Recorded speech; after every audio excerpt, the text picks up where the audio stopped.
నమస్తే మీరు చూస్తున్నది ఆర్బీ న్యూస్ నేను శృతి బులెటిన్ లో ముందుగా హెడ్లైన్స్ ఆదివాసీ పోరాట యోధుడు కొమరం భీంను స్ఫూర్తిగా తీసుకోవాలన్న ఉపాధ్యాయులు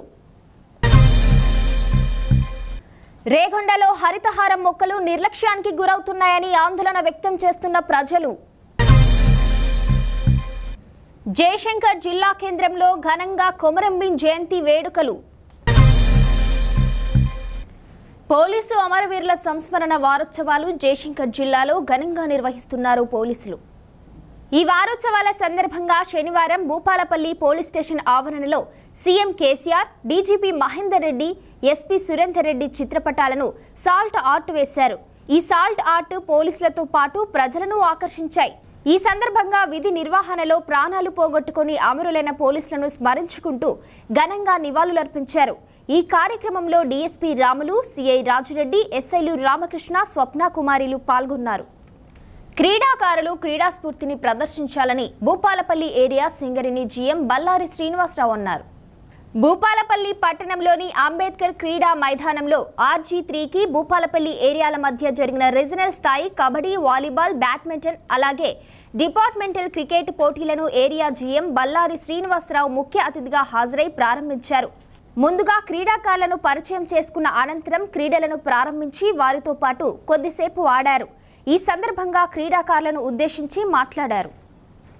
మీ స్పోర్ట్స్మెన్ స్పిరిట్ కానీ, వర్కౌట్స్ కానీ, ప్రాక్టీస్ ఇవన్నీ ఏ విధంగా ఉండాలంటే, ఒకటి క్రీడల్లో రాణించడం, ఒకటి క్రీడల్లో రాణించడానికి మీరు చేస్తున్నటువంటి సాధన, దాంట్లో డెవలప్ అయినటువంటి పాజిటివ్ యాటిట్యూడ్ ఏదైతే ఉన్నదో కంపెనీ యొక్క పురోభివృద్ధి కూడా అది ఉపయోగపడాలనేది నా కోరిక. ఒకటి. రెండోది, గేమ్స్ అన్నప్పుడు ఖచ్చితంగా గెలవాలని ఆడాలా. ఆట అనేది దైవంగా పోల్చుకున్నట్లయితే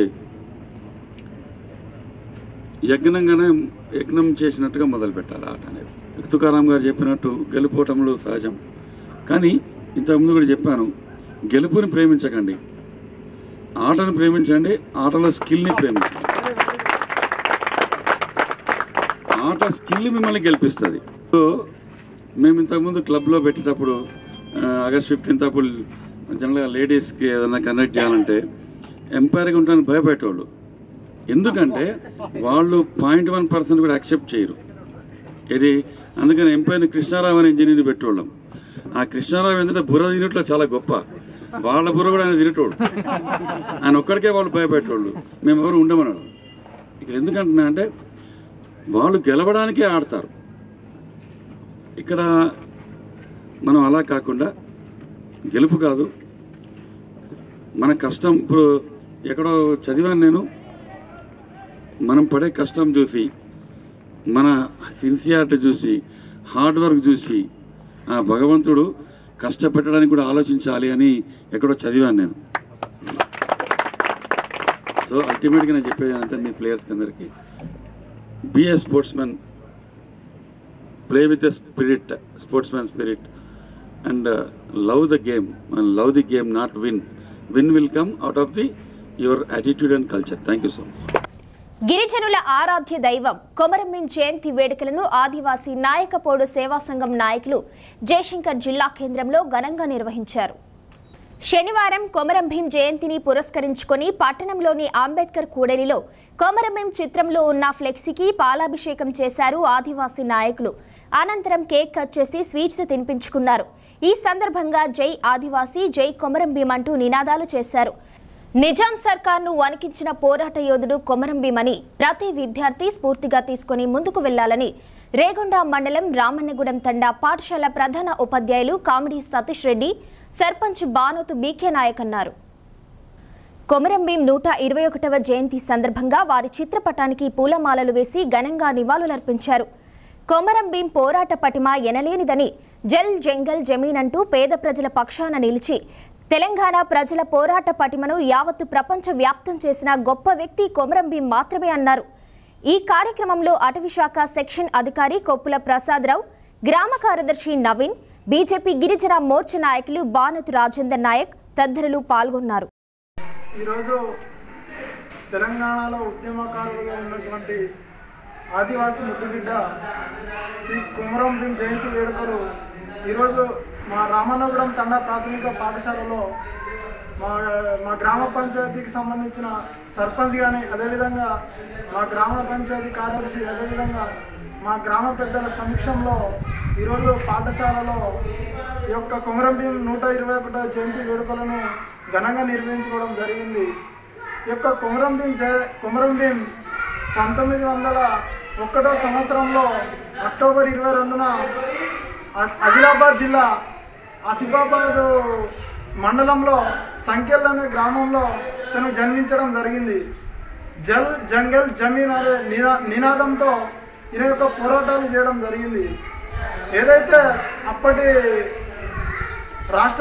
అప్పుడున్నటువంటి బ్రిటిష్ వారిని గడగడలాడించి ఒక పెద్ద ఉద్యమకారుడిగా నిలిచినటువంటి వ్యక్తుల్లో యొక్క కొమరం భీం విద్యార్థులందరూ యొక్క కొమరం భీం స్ఫూర్తిని తీసుకొని ముందుకు వెళ్ళాలని కోరుకుంటున్నారు.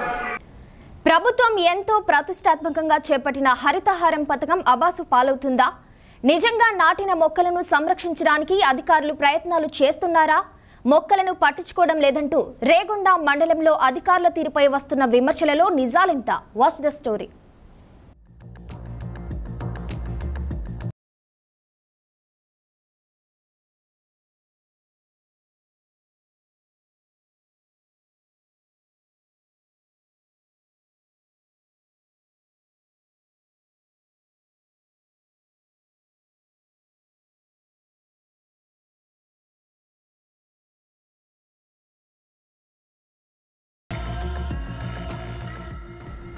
రాష్ట్రం పచ్చగా ఉండాలి, ఆకుపచ్చ తెలంగాణగా మారాలి అని హరితహారం పథకం ప్రారంభంలో ముఖ్యమంత్రి కేసీఆర్ అన్న మాట.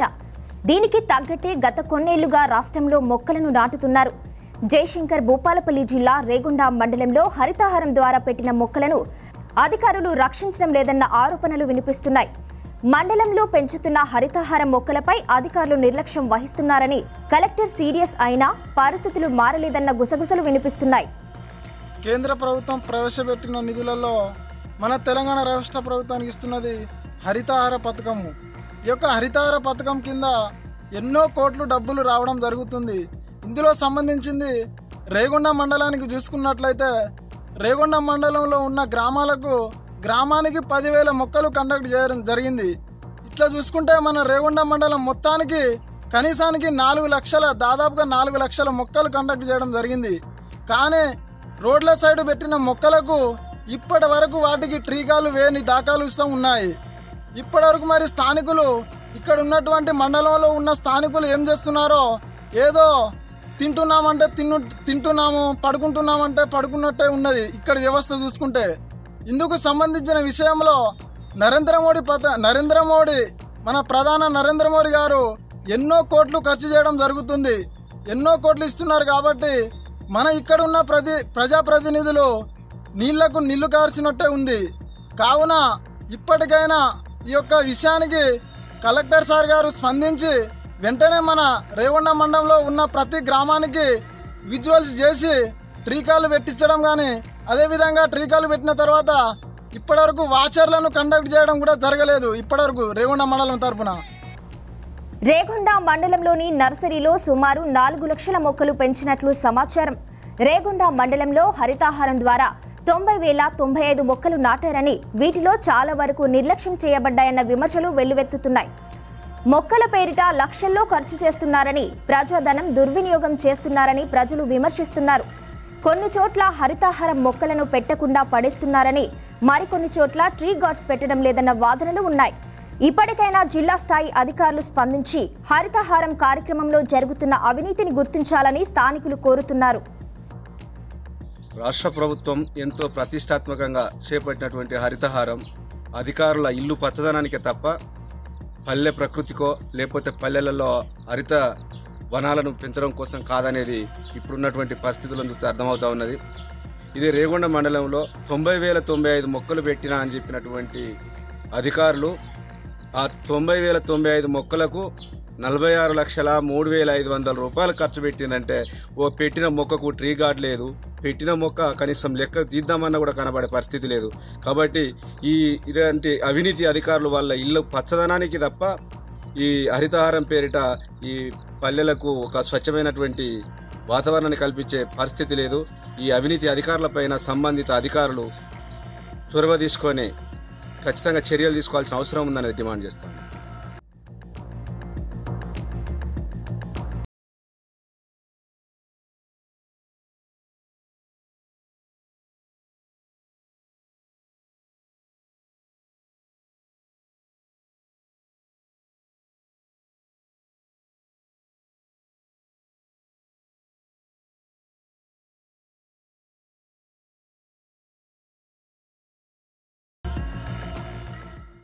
ప్రజాశాంతి పార్టీ అధ్యక్షుడు కేఏ పాల్ అధికారులపై చిందులు తొక్కారు.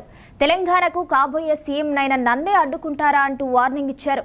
ఉప ఎన్నికల్లో ప్రజాశాంతి పార్టీ అభ్యర్థిగా పోటీ చేస్తున్న కేఏ పాల్ శనివారం చండూరులో ఎన్నికల ప్రచారం నిర్వహించారు. 2 ప్రచార వాహనాల్లో నియోజకవర్గంలో పర్యటిస్తూ ఉండగా కేఏ పాల్ను షాడో పార్టీలా అనుసరిస్తూ వచ్చిన అధికారులు చండూరు వద్ద అడ్డుకొని ప్రశ్నించారు. మైక్ పర్మిషన్ ఉందా, వాహనాల పాసులు ఏవి అంటూ అధికారి కేఏ పాల్ను ప్రశ్నించారు. రెండింటికి మేము తీసుకొచ్చాం, ఫిక్స్ చేస్తున్నాం. ఏం ఫిక్స్ చేస్తున్నారు చెప్పండి అయ్యా. I know Vikas is my follower. ఉండని అని కానీ ఆయన మా బాస్ కదా సార్, మేము చెప్తాను. మీరేం మాట్లాడారు సార్, మమ్మల్ని అడుగుతారు. ఫిక్సింగ్ అంటే అర్థం అవట్లేదా? సౌండ్ లేదు ఇప్పుడు. అవును సార్, ఇప్పుడు మేము బంద్ చేయించాము. ఆయన సౌండ్ పెట్టుకొని తిరుగుతున్నాడు. చెప్పాను వచ్చి బంద్ చేయమని తెలియక నేను అదే రిక్వెస్ట్ చేస్తున్నాను సార్. అక్కడి నుంచి వదిలేసానా? నేను ధర్నా పెట్టానంటే ఇబ్బంది అయిపోతుంది అందరికీ. ఒకసారి మాట్లాడి respect. What's your name please? What's your name? Be careful. I am the next CM of Telangana. I don't care where you came from. Please మీరు చెప్పారు ఎస్ అన్నారు. What's your name? మా ఆఫీస్ ఇదే.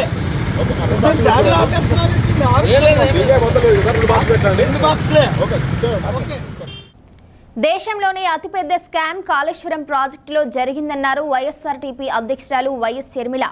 ప్రాజెక్టులో 70,000 కోట్ల అవినీతి జరిగిందన్నారు. 1,20,000 కోట్లతో ప్రాజెక్టు అంచనా పెంచి డబ్బు దండుకున్నారని ఫైర్ అయ్యారు. ప్రాజెక్టు అవినీతిపై సీబీఐ కాకు ఫిర్యాదు చేశామన్న షర్మిల అధికారులు దర్యాప్తు జరుపుతామని హామీ ఇచ్చినట్లు తెలిపారు. తన పోరాటం కేవలం రాష్ట్రంలో జరుగుతున్న అవినీతిపైనే అన్నారు షర్మిల. మునుగోడులో నేతలు దారుణంగా అమ్ముడుపోతున్నారన్నారు. దేశ రాజకీయాల్లో కేసీఆర్ను ఎవరు నమ్మలేరన్నారు. మన రాష్ట్రంలో అతిపెద్ద ప్రాజెక్ట్ కాళేశ్వరం ప్రాజెక్ట్. అతిపెద్ద స్కామ్ మన కాళేశ్వరం ప్రాజెక్టులో జరిగింది. 1,20,000 కోట్లు సెంట్రల్ ఫైనాన్షియల్ ఇన్స్టిట్యూషన్స్ నుంచి వచ్చింది కాబట్టి ఇది స్టేట్ పరిధిని దాటి నేషనల్ స్కామ్ గా మారింది. ఒక 2Gయో లేకపోతే ఒక కోల్గేట్కో ఏమి తీసిపోని స్కామ్ ఇది. కాగకు ఈ విషయాన్ని తీసుకెళ్లి సాక్ష్యాలతో సహా ఎక్కడెక్కడ అన్యాయం జరిగింది, ఎక్కడెక్కడ అవినీతి జరిగింది అని మాకు తెలిసిన మేరకు ఇన్ఫర్మేషన్ అంతా గ్యాదర్ చేసి నివేదికని అందించింది మేము. వాళ్ళ మేరకు వాళ్ళు చేయగలము, చేస్తాము అన్న హామీ ఇచ్చారు. కాగైతే మరి ముఖ్యంగా మేము తప్పకుండా రంగంలోకి దిగుతాము, తప్పకుండా ఒక టీంని కాన్స్టిట్యూట్ చేస్తాము. ఇది మేము కూడా లైట్ గా తీసుకోబోము. 1,000 కోట్లు ఈ రోజు మునుగోడులో 1,000 కోట్లు ఖర్చు అవుతుంది. మన దేశంలోనే the biggest election is happening in Telangana today. వాస్తవం కాదా? సంతలో పశువులు, వీళ్ళంతా అమ్ముడుపోయే వాళ్ళంతా పశువులు, సంతలో పశువుల్లా అమ్ముడుపోతున్నారు. భయపడేది కాదు రాజశేఖర రెడ్డి బిడ్డ. ఏ లీడర్ వచ్చినా ఏ లీడర్ రాకపోయినా 119 కాన్స్టిట్యుయెన్సీలో వైఎస్ఆర్ తెలంగాణ పార్టీ పోటీ చేస్తుంది. ప్రజల పక్షాన నిలబడుతుంది, ప్రజల పక్షాన కొట్లాడుతుంది రాజశేఖర రెడ్డి బిడ్డ వైఎస్ఆర్ తెలంగాణ పార్టీ.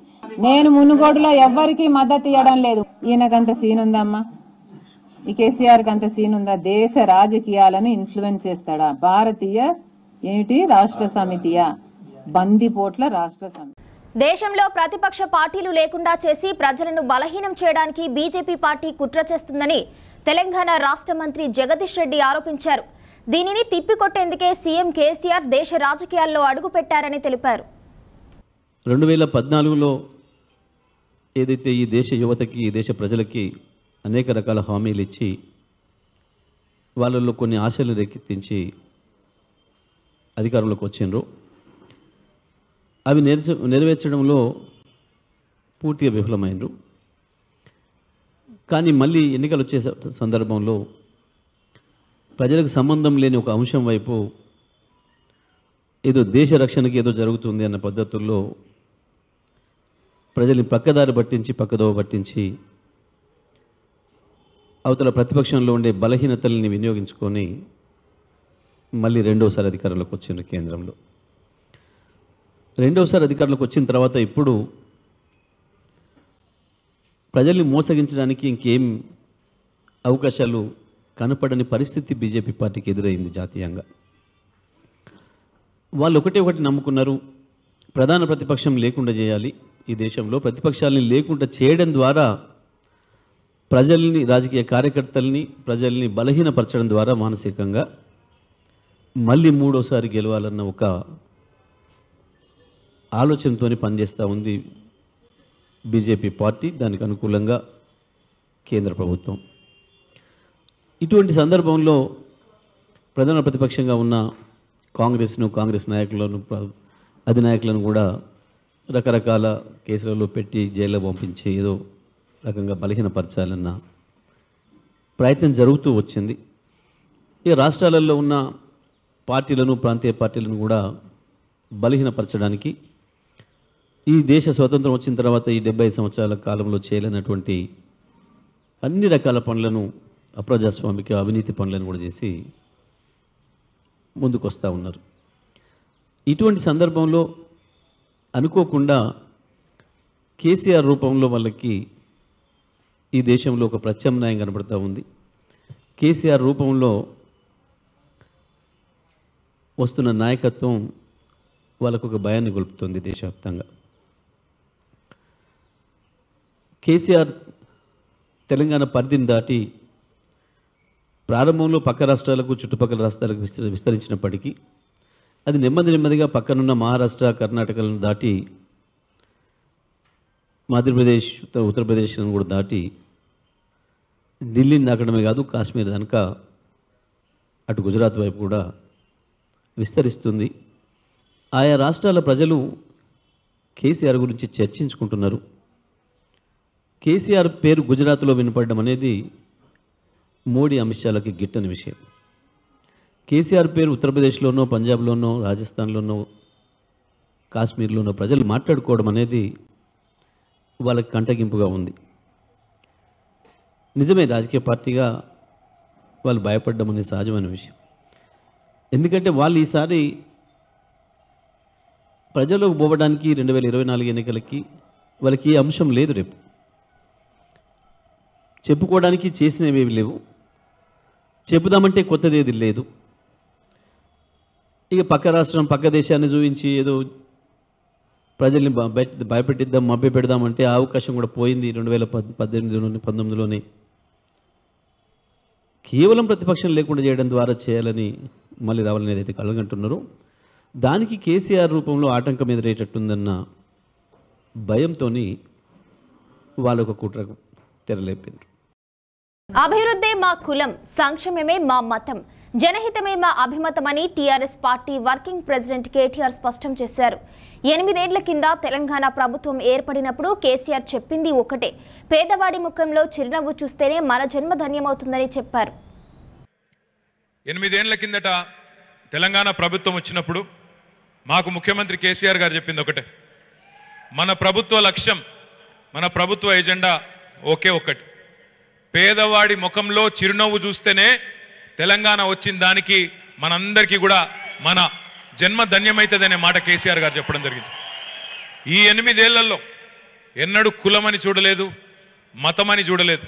మేము అనుకున్నది ఒకటే, అభివృద్ధే మన కులం, సంక్షేమమే మన మతం, జనహితమే మన అభిమతం అని చెప్పి ఈ 8 ఏళ్లలో ఒకటే మాట మీద కేసీఆర్ గారి నాయకత్వంలో అందరం కూడా నడిచినాం. అందుకే ఈరోజు తెలంగాణలో, భారతదేశంలో ఎక్కడా లేని సంక్షేమ అభివృద్ధి కార్యక్రమాలు మన రాష్ట్రంలో జరుగుతున్నాయి.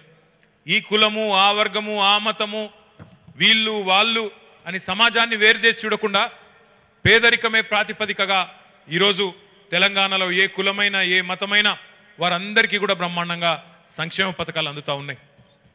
ఒక వర్గం కాదు, తెలంగాణలో ఈరోజు పారిశ్రామికవేత్తల నుంచి మొదలు పెడితే శ్రామికుల వరకు, కార్మికుల వరకు అందరి బాగోగులు చూస్తున్న ప్రభుత్వం తెలంగాణ ప్రభుత్వం. చాలా ఆశ్చర్యం అనిపిస్తుంది అప్పుడప్పుడు ఆలోచిస్తే. ఆనాడు ఉద్యమంలో ఉన్నప్పుడు చాలామంది మమ్మల్ని అనేది, మా దోస్తులు చాలామంది ఆంధ్ర ప్రాంతం వాళ్ళు కానీ ఇతర రాష్ట్రాల వాళ్ళు, ఉత్తరాది వాళ్ళు కానీ అనేది, మీకు నిజంగానే తెలంగాణ వస్తే ఈ రాష్ట్రాన్ని నడిపే దక్షత, ఈ రాష్ట్రాన్ని ముందుకు తీసుకుపోయే దమ్మున్న నాయకత్వం మీకున్నదా అని చెప్పి అప్పుడప్పుడు కూర్చున్నప్పుడు, లేచినప్పుడు, అక్కడ ఇక్కడ కలిసినప్పుడు ఫ్రెండ్స్ కాబట్టి ఓపెన్గా అంటారు కాబట్టి అంటుండే, తెలంగాణలోకి అంత సత్తా ఉందా, తెలంగాణలోకి అంత దమ్ముందా అని మాట్లాడేది. కానీ ఈరోజు పేపర్లలో, టీవీలలో చూస్తుంటే సంతోషం అనిపిస్తుంది. ప్రపంచంలోనే ఎన్నో నగరాలను దాటుకొని మన హైదరాబాద్కు మొన్ననే వరల్డ్స్ ఫైనెస్ట్ గ్రీన్ సిటీ అనే అవార్డు వచ్చిందంటే అది మన దమ్ము, దక్షత. కేవలం భారతదేశంలో కాదు, భారతదేశంలో అవార్డు కాదు, ప్రపంచ నగరాలతో పోటీపడి, ప్యారిస్తో, బొగోటాతో, మాంట్రియాల్తో పోటీపడి, అక్కడెక్కడనో సౌత్ కొరియాలో ఎవరో అవార్డు ఇస్తే దానికి హైదరాబాద్ని ఎంపిక చేసినారంటే అది మనందరికీ గర్వకారణం. మన నాయకుడు కేసీఆర్ గారి యొక్క నాయకత్వ పటిమకు అది నిదర్శనం.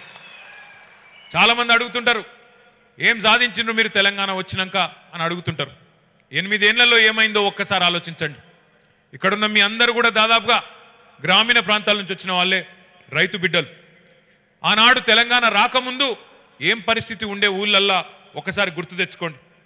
ఎవరన్నా మనకు తెలిసిన వాళ్ళు చచ్చిపోతే ఊళ్ళే అంత్యక్రియలకు పోతే కరెంట్ వాళ్ళకి ఫోన్ చేసి బతిమలాడుకునేది, అరే అంత్యక్రియలకు పోతున్నాం, కాలేజీతందుకు పోతున్నాం, స్నానం చేయాలి, బాయి కాడుకోవాలి, అర్ధగంట కరెంట్ ఇరా అయ్యా అని చెప్పి ఆనాడు కరెంట్ వాళ్ళను బతిమలాడుకున్న రోజులు ఒక్కసారి యాద్ చేసుకోండి, గుర్తు తెచ్చుకోండి.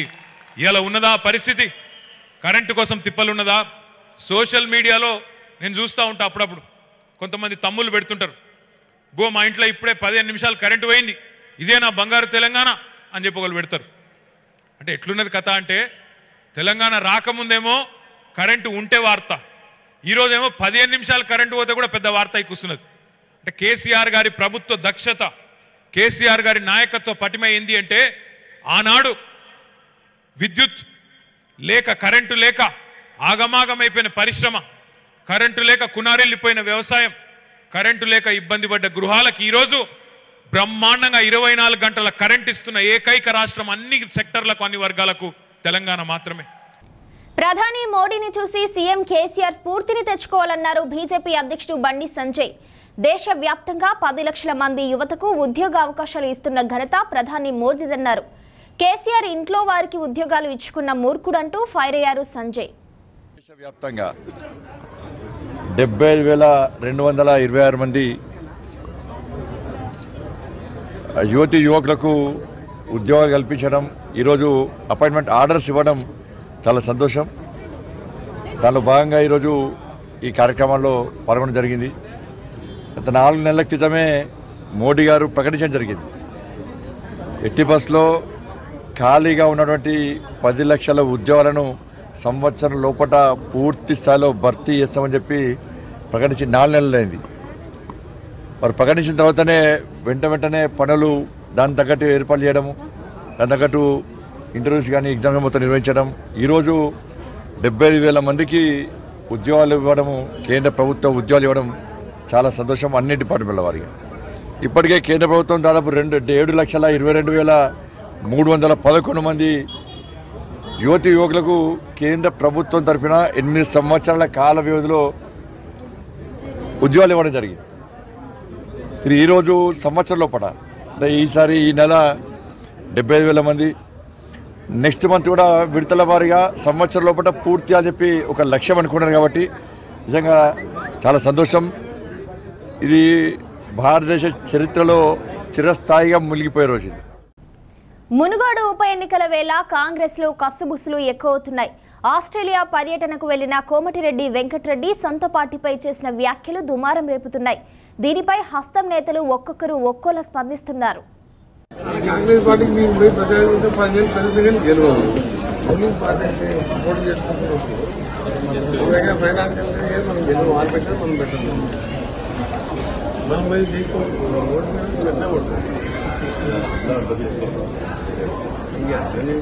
నాకు అలవాటు నాకు 5 సార్లు ఉన్నా ఎమ్మెల్యే ఎంపీగా తెలంగాణలో రిటైర్ అయిపోతాయి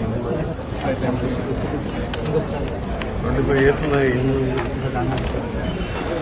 నేను అదే బాగా తీసుకుందామంటే కాంగ్రెస్లో ఉంటా ఒక గ్రూప్లో సరే చాలా తయారు అయిపోయింది.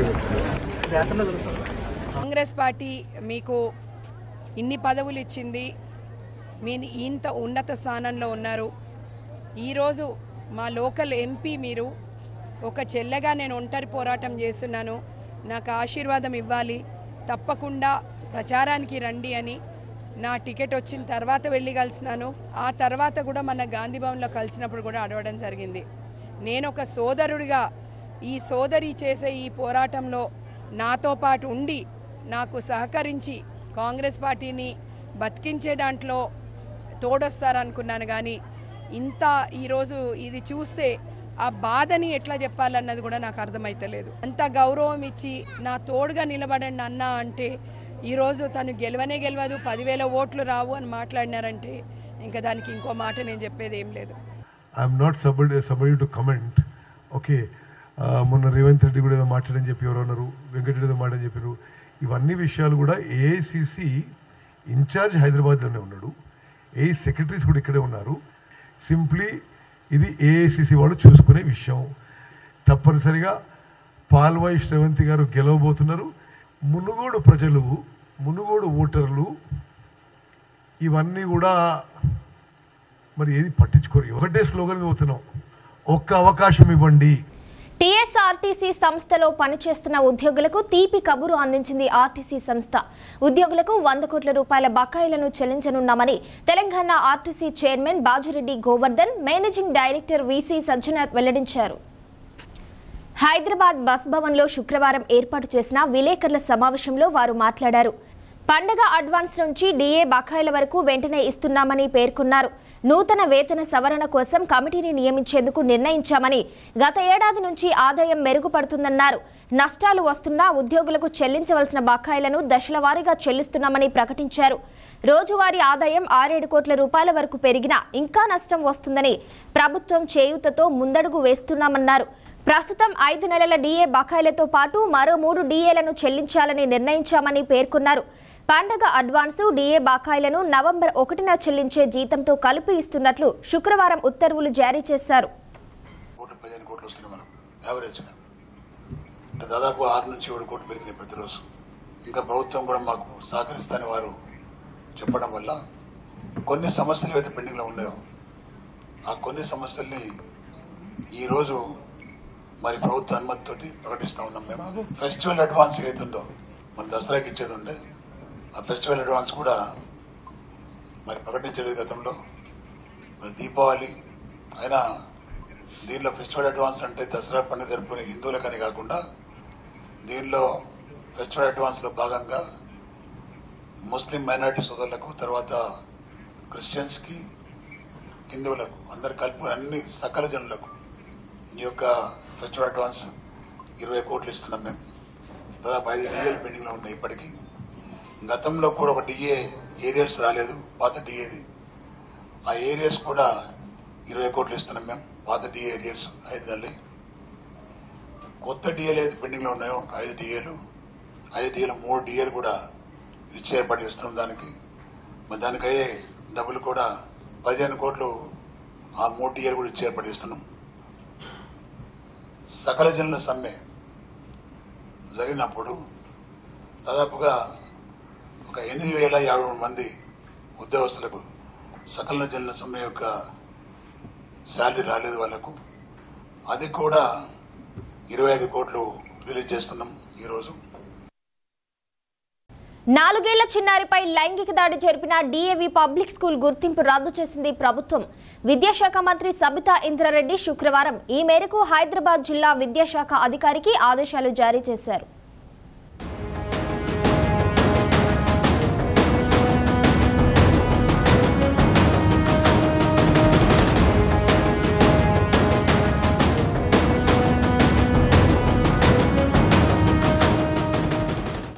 ప్రస్తుతం ఈ పాఠశాలలో చదువుతున్న విద్యార్థులు విద్యా సంవత్సరం నష్టపోకుండా ఉండేలా వారిని ఇతర పాఠశాలలకు పంపించాలని సూచించారు. ఇలాంటి సంఘటనలు పునరావృతం కాకుండా ఉండేందుకు విద్యాశాఖ కార్యదర్శి నేతృత్వంలో కమిటీని ఏర్పాటు చేస్తున్నట్లు ప్రకటించారు. బంజారా హిల్స్లోని DAV public school principal driver ఇటీవల 4 ఏళ్ల చిన్నారిపై లైంగిక దాడికి పాల్పడిన సంగతి తెలిసిందే.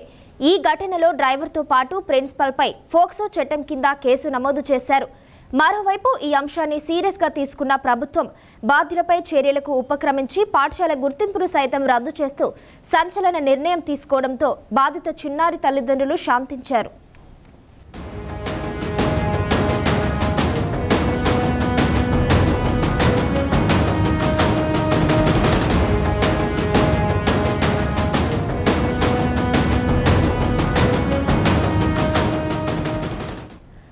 ఆదివారం నమోదయ్యే వెదర్ రిపోర్ట్ చూసినట్లయితే గరిష్ట ఉష్ణోగ్రత 31 డిగ్రీల సెల్సియస్గా ఉండగా కనిష్ట ఉష్ణోగ్రత 18 డిగ్రీల సెల్సియస్గా ఉంది. గాలిలో వేగం గంటకు 13 కిలోమీటర్లు ఉండగా గాలిలో తేమ 62% నమోదయ్యే అవకాశాలున్నాయి.